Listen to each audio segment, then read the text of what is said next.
Yeni bir videodan herkese merhaba. Bu videoya başlamadan önce kısa ama önemli bir hatırlatma yapmam gerekiyor. Bir önceki videomuzda hatırlama yani gnostik hatırlama üzerine konuşmuştum. Ve o videonun yorumlarına aynı zamanda sosyal medyadan da gelen sorular oldukça ilgi çekiciydi. Özellikle şu sorular tekrar tekrar soruldu. Hatırlama madem bu kadar merkezi neden anlatılmıyor? Neden bu kadar sessiz? Hatırlama nedir? Hatırlayınca ne olacak? Neyi hatırlayacağız? İşte bu video tam olarak bu sorular yüzünden var. Bir önceki videoda şunu söyledik. Hatırlama bilgi değildir. Ve bu cümle birçok kişi için rahatsız edicidir. Çünkü bildiğimiz, öğrendiğimiz, biriktirdiğimiz ne varsa her şeyi ama her şeyi sorguya açar.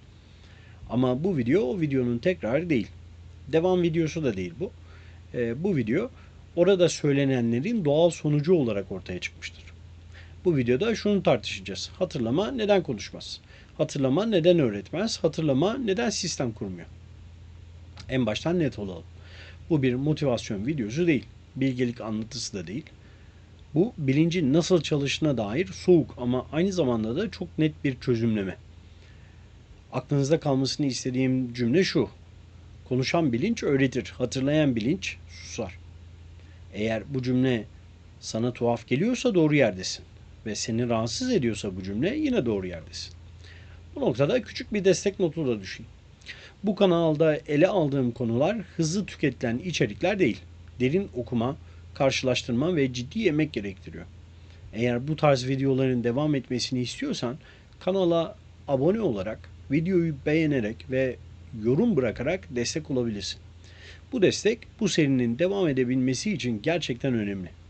Şimdi asıl meseleye geçelim.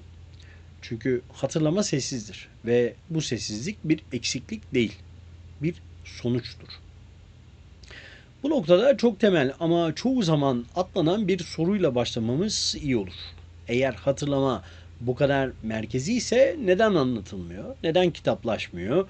Neden sistemleşmiyor ve neden öğretiye dönüşmüyor? Çünkü hatırlama doğası gereği aktarılabilir bir şey değil. Hatırlama aktarılamaz.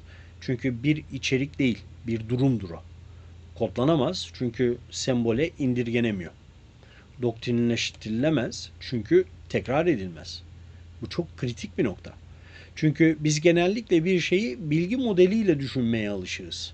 Ama burada karşımıza duran şey bilgi değil. Dilin sınırı. Şimdi dil meselesine baktığımızda dil nasıl çalışıyor gibi bir soruyla karşılaşıyoruz.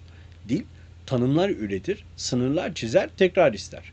Bir şeyi dile getirdiğin anda onu bir yere sabitlersin. Onu kategorize edersin ve başkaları için de tekrar edilebilir bir hale getirirsin. Ama hatırlama tam da bu noktada dile direnç gösteriyor. Çünkü dil düzen istiyor, düzen tekrar istiyor. Hatırlama ise ne düzen istiyor ne de tekrar istiyor. Hatırlama bir kere olur. İkinci kez aynı şekilde olmaz. Çünkü hatırlama geçmiş bir bilginin geri çağrılması değildir. Bilincin kendisiyle çakıştığı andır. Bu yüzden hatırlama tekrar edilemez. Tekrar edilemeyen şey ise öğretilemez. Peki neden kodlanamaz? Kodlama ne demektir? Bir deneyimi kelimeye, sembole, ritüele, yönteme indirgemektir. Ama hatırlamak indirgendikçe bozulur. Çünkü kod her zaman dışsallaştırır, mesafe koyar, gözlemci üretir. Hatırlama ise mesafeyi ortadan kaldırır. Gözlemci yoktur, içerik yoktur. Sadece ama sadece doğrudan idrak vardır. Bu yüzden hatırlama öğretilmez, anlatılmaz, sadece tetiklenir. Şimdi burası önemli. Lütfen burayı kaçırma. Bu videonun omurgasını oluşturan ayrımı netleştirelim. Bilgi iletilebilir. Birinden yani bir kişiden bir diğer kişiye geçer. Ondan da bir başkasına geçer. Dil ister, yapı ister, tekrar ister. Hatırlama yaşantısaldır. Devredilemez, paylaşılamaz. Sadece yaşanır. Bilgi seni dışarıdan değiştirir. Hatırlama seni içeriden çözer. Yani içsel mimaridir. Bu yüzden hatırlama anlatılmaz, anlatılamaz.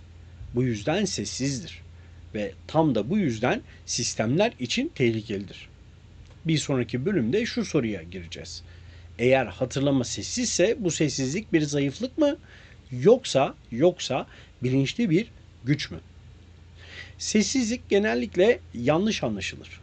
Biz sessizliği çoğu zaman bilgisizlikle, geri çekilmekle, söyleyecek söz bulamamakla ya da söyleyecek sözü olmamakla eşleştiriyoruz. Ama gnostik düşüncede sessizlik bir yoksunluk değil, aldığınız bir pozisyondur. Önce net bir ayrım yapalım burada. Bunu bazı izleyiciler sevmiyor ama bunu yapacağım ben. Yani o değildir, bu değildir diyorum bazen ama yapacağım. Sessizlik bilgisizlik değildir. Sessizlik bilginin olmaması değildir. Bunların aksine bilginin aşıldığı bir noktadır. Sessizlik kaçış da değildir. Sessizlik yüzleşmekten kaçmak anlamına gelmez. Aslında tam tersine yüzleşmenin dili aşamasıdır. Sessizlik müdahale etmemedir. Bu en kritik noktadır. Hatırlayan bilinç karşısındakini ikna etmeye çalışmaz. Yani müdahalelere girmez. Onu yönlendirmez, biçimlendirmez. Çünkü müdahale etmek düzen kurmaktır. Düzen kurmak ise hatırlamanın değil, bilginin refleksidir. Gnostik metinlerde sessiz kurtarıcı nedir peki? Bunu çok görmüşüzdür. Şimdi metinlere bakalım. Yani gnostik metinlere bakalım. Gnostik metinlerde kurtarıcı figürlere dikkat etmemiz gerekiyor. Ve bu figürlere dikkat ettiğimizde şunu görüyoruz. Uzun vaazları yoktur bu kişilerin. Ahlaki öğretiler sunmazlar, yoktur. Sistematik doktrinler yoktur. Kurtarıcı konuşmaz ama hatırlatır. Ve bu hatırlatma bir ders gibi değildir. Emir değildir, çağrı bile değildir. Daha çok uyandırma gibidir. Kapıyı tıklatmadır. Bu yüzden kurtarıcı figürler tartışmazlar. Kendilerini savunmazlar. Doğruyu da ispatlamaya çalışmazlar. Çünkü ispat çabası karşısındakini ikna etmeyi hedefler. Ama gnostik öğretilerde böyle bir iddia yoktur. İstek de yoktur. Hatırlama ise ikna istemez. Öğreti yerine hatırlatma nedir peki? Öğreti ne yapar? Öğreti yol gösterir, sınır çizer, doğru yanlış üretir. Hatırlatma ne yapar? Yön vermez, sınır çizmez, sonuç vaat etmez. Sadece bir şeyi görünür kılar ve bu görünürlükten sonra sorumluluk artık hatırlayana aittir. Yani sizlere. Bu yüzden gnostik metinlerde kurtuluş şuna inan diye gelmez. Bunu yap diye diretmez. Daha çok şunu söylüyorlar. Zaten biliyordun. Ama burada özellikle bu bölümün merkezinde kalmasını istediğim cümle şu. Hatırlayan ikna etmeye çalışmaz. Çünkü ikna karşı tarafı değiştirmeyi hedefler. Hatırlama ise kişinin kendisiyle karşılaşmasını hedefler. Bu yüzden sessizlik bir zayıflık değil. Sessizlik müdahale etmeme gücüdür. Ve tam da bu yüzden sessizlik çok rahatsız eder. Bir sonraki bölümde şu soruya gireceğiz. Eğer sessizlik bir güçse bu güç neden otoriteyle çatışır? Şimdi en rahatsız edici noktaya geliyoruz. Çünkü hatırlamanın sessizliği sadece bireysel bir mesele değildir. Bu sessizlik otoriteyle doğrudan çatışır. Önce şu soruyu sormamız gerekiyor. Otorite ne ister? Otorite ister dini olsun, ister felsefi olsun, ister politik, isterse kültürel olsun. Temelde üç şeyle çalışır. Birincisi tanım. Otorite tanım ister. Bir şeyi tanımladığı anda sınırlarını çizmiş olursun. Ne olduğu kadar ne olmadığını da belirlersin. Tanım kontrolün ilk adımıdır. İkincisi ise kuraldır. Kural tanımdan sonra gelir. Kural davranışı düzenler, yönlendirir, öngörülebilirlik üretir. Sürpriz yoktur. Kural olmadan otorite işlemez. Ve en kritik nokta yani üçüncü nokta tekrardır. Bir sistem ancak tekrar edebiliyorsa yaşar. Ritüel, dogma, müfredat, ibadet, eğitim. Bir düşünün bunların hepsi tekrar eder. Hepsi tekrar üzerine kuruludur. Şimdi hatırlamaya bakalım. Hatırlama ne yapar? Hatırlama tanımı bozar. Çünkü tanım hatırlamanın canlılığını öldürür. Hatırlama sabitlenemez. Kural üretmez. Çünkü kural dışarıdan yön verir. Hatırlama ise içeriden gerçekleşir. Tekrar etmez. Çünkü hatırlama bir olay değil, bir eşiktir. Aynı eşikten iki kez geçemezsiniz. Akan nehrin aynı suyundan 2 defa yıkanamazsınız. Akar gider o su. İşte bu yüzden hatırlama otorite için tehlikelidir. Burada lütfen burayı iyi dinle. Otorite bilgiyle çalışır. Bilgi sınıflandırır, öğretir, sınanır ve ödüllendirilir. Bilgi kontrol edilebilir bir şeydir. Ama hatırlama kontrol edilemez. Hatırlayan bir insana ne düşüneceğini söyleyemezsiniz. Neye inanacağını dikte edemezsiniz. Nasıl yaşayacağını kodlayamazsınız. Çünkü hatırlama kişiyi kendi otoritesiyle karşı karşıya bırakır. Bu yüzden de gnostik metinlerde sorun yanlış tanrı değildir sadece. Asıl sorun yanlış otorite anlayışıdır. Hatırlama otoriteyi nasıl işlevsiz bırakır? Bu güzel bir sorudur. Hatırlama isyan etmez ama itaat de etmez. Bu çok önemli bir ayrım. İsyan hala otoriteyi merkeze alır. Hatırlama ise otoriteyi görmezden gelir. Ve bir otorite için en tehlikeli şey şudur. Ona karşı çıkılması değildir. Ona ihtiyaç duyulmamasıdır. Hatırlama tam olarak bunu yapar. Bir sonraki bölümde şu soruyu incelemeye gireceğiz. Eğer hatırlama otoriteyle çatışıyorsa neden hatırlayanlar okul kurmazlar? Öğreti bırakmazlar. Yapı inşa etmezler. Orası bu anlatının en çıplak noktasıdır. Şimdi çok basit görünen ama son derecede rahatsız edici bir soruya geliyoruz. Eğer hatırlama bu kadar merkezi ise neden hatırlayanlar bir sistem kurup bunu öğretmezler, bir okul kurmazlar, neden bir müfredat geliştirmezler, yazmazlar ve bu sistemi niye bırakmazlar? Bu bir tesadüf değil. Bu tarih boyunca tekrar eden çok net bir örüntüdür. Tarihsel örüntü. Şunu açıkça görüyoruz. Hatırlayanlar yapı kurmazlar. Yapı kuranlar hatırlamayı anlatırlar. Bu iki grup aynısı değildir. Aynı şey değildir. Hatırlayanlar deneyim yaşarlar, dönüşürler, geri çekilirler, resmi geriden izlerler. Yani daha geniş açıdan bakarlar. Yapı kuranlar ise bu deneyimi açıklarlar, sınıflandırırlar, öğretilebilir hale getirirler. Ve tam bu noktada hatırlama bilgiye dönüşür. Okul neden kurulur? Bir okulun amacı nedir? Bilgi aktarmak, davranış biçimi üretmek, tekrar edilebilir bir model oluşturmak. Okul özünde bilgiyi sabitleme mekanizmasıdır. Müfredat ne demek peki? Neyin bilineceğinin belirlenmesidir. Neyin dışarıda bırakılacağının çizilmesidir. Bilginin zamana karşı korunması demektir. Ama hatırlama zamana karşı korunacak bir şey değildir. Korunmaz zaten. Hatırlama zamana direnir. Hatırlama neden sabitlenemez? Çünkü sabitlemek için tanım gerekir, yöntem gerekir, kriter gerekir. Hatırlama ise yöntemsizdir. Bu çok önemli. Bir yöntem ortaya koyduğun anda izleyenler çıkar, uygulayanlar çıkar, doğru yanlış ayrımı başlar.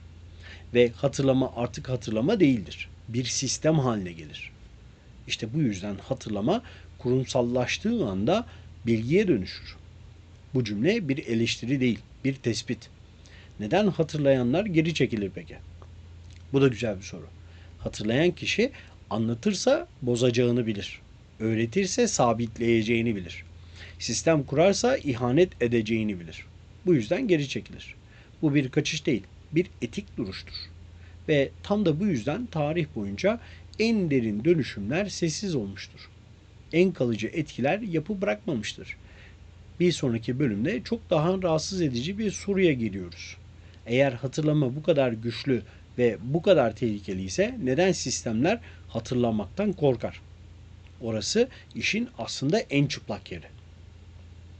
Şimdi teoriyi bir kenara bırakıp metinlerin kendisine bakmamız gerekiyor. Metinler burada bize ışık veriyor ve yol gösteriyor.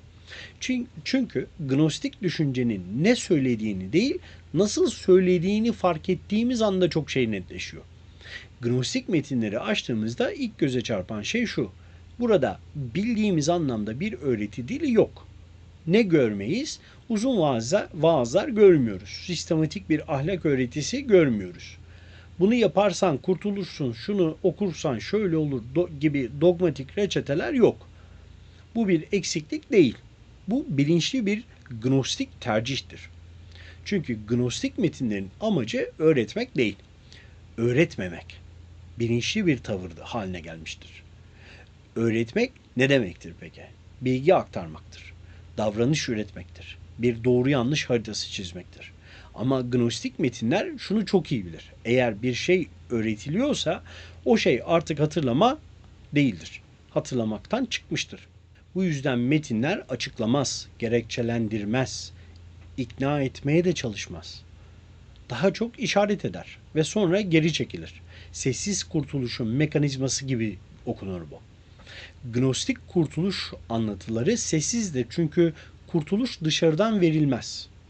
Yukarıdan dayatılmaz, bir modele bağlanmaz. Kurtuluş bir olay değildir, bir hatırlama sürecidir. Bu yüzden metinlerde sıkça şunu görürüz. Bir figür gelir, bir şey söyler ama açıklamaz. Söylenen şey bir bilgi değildir, bir tetikleyicidir. İşlev üzerinden baktığımızda burada iki kavram devreye giriyor. Ama dikkat! Biz bu kavramları tanımlamıyoruz. Ne yaptıklarına bakıyoruz. Epinoia metinlerde dışarıdan gelen bir öğretmen gibi davranmıyor. İçsel bir uyarı gibi çalışıyor. Bir şey eklemez. Sadece var olanı görünür kılar. Anemnesis ise geçmişi hatırlamak değildir. Anemnesis öğrenilmiş bir bilginin geri çağrılması ise hiç değildir. Daha çok şunu yapıyor anemnesis.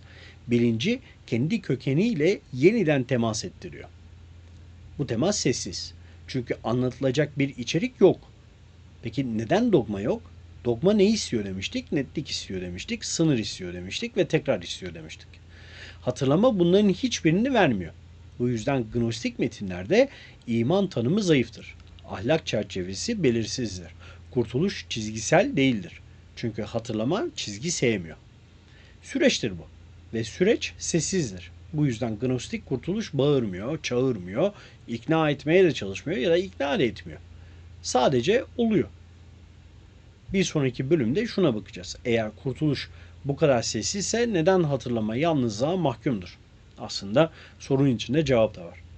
Orası bu anlatının insanı en çok zorlayan yeridir. Şimdi çoğu anlatının özellikle kaçındığı bir noktaya geliyoruz. Çünkü burada rahatlatıcı hiçbir şey yok. Ama hiçbir şey. Hatırlama çoğu kişinin sandığı gibi bir topluluk duygusu üretmez. Bir aidiyet alanı açmıyor. Bir kimlik sunmaz. Tam tersine. Hatırlama kalabalık üretmez. Çünkü kalabalık ortak anlatı ister. Hatırlama ise kişiseldir. Paylaşılamaz. Aidiyet sunmaz. Bir gruba, bir öğretiye, bir kimliğe bağlamaz. Biz üretmez ama ben de üretmez. Kimlik vermez. Ben buyum dedirtecek bir etiket bırakmaz. Çünkü kimlik tanımdır. Hatırlama tanımı bozar. Bu yüzden hatırlama insanı bir yere yerleştirmez. Onu ortada bırakır.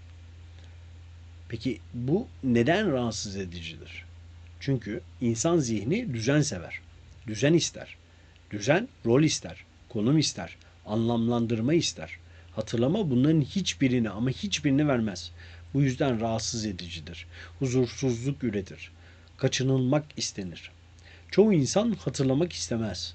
Çünkü hatırlamak bir şey kazandırmaz. Aksine birçok şeyi elinden alır. Neyi elinden alır? Ait olma hissini, doğru taraftayım rahatlığını elinden alır. Bir üst anlatıya yaslanmayı ya da yaslanma imkanını elinden alır. Hatırlayan insan haklı olmaya çalışmaz. Doğruyu savunmaz. Kendini tanımlama ihtiyacı duymaz. Bu yüzden yalnızdır. Ama bu yalnızlık bir ceza değildir. Bu yalnızlık zorunlu bir sonuçtur. Şimdi bu bölümde geriye kalmasını istediğim cümle şu. Sizin aklınızda geriye kalmasını istediğim cümle şu. Hatırlama seni özgür bırakır ama aynı zamanda yalnız da bırakır. Özgürlük burada seçim çokluğu değildir. İmkan bolluğu da değildir. Özgürlük yaslanacak bir şey kalmadığında ayakta kalabilmektir. Ve bu herkesin tercih edebileceği bir şey değildir kesinlikle. Bir sonraki bölümde videoyu artık bağlıyoruz. Ve şu soruyla baş başa bırakacağız. Eğer hatırlama bu kadar yalnızsa neden hala bu kadar merkezi? Artık tablomuz net. Bilgi konuşur. Çünkü aktarılmak ister. Sistem konuşur çünkü kendini sürdürmek ister. Hatırlama susar. Çünkü aktarılacak bir içeriği yok. Bu videoda gördüğünüz şey şu. Hatırlama bir öğretinin eksikliği değil. Bir iletişim sorunu hiç değil. Hatırlama sessizdir çünkü tanıma ihtiyaç duymaz. Kurala ihtiyaç duymaz. Tekrar istemez. Bilgi seni bir yere taşır. Sistem seni bir yerde tutar. Hatırlama ise seni hiçbir yerde bırakmaz. Ve bu çoğu insan için dayanılması çok ama çok zor bir durumdur. Bu yüzden hatırlama yayılmaz, örgütlenmez, öğretiye dönüşmez. Sessiz kalır. Ve belki de en kritik cümle burada. Sana bir şey anlatılmıyorsa belki de hatırlaman istenmiyordur. Bu noktada videomuz bitiyor. Ama mesele bitmiyor. Çünkü şu soru hala ortada duruyor. Hatırlayan nereye gider? Bir sonraki videoda tam olarak bunu konuşacağız. Ölüm, beden, ışık ve dönüş meselesini. Yani hatırlamanın sonrasını. Buraya kadar geldiysen artık sessizliğin ne anlama geldiğini biliyorsun. Bir videomuzun daha sonuna gelmiş bulunuyoruz. Bir sonraki videoda tekrar görüşmek üzere efendim. Hoşça kalın.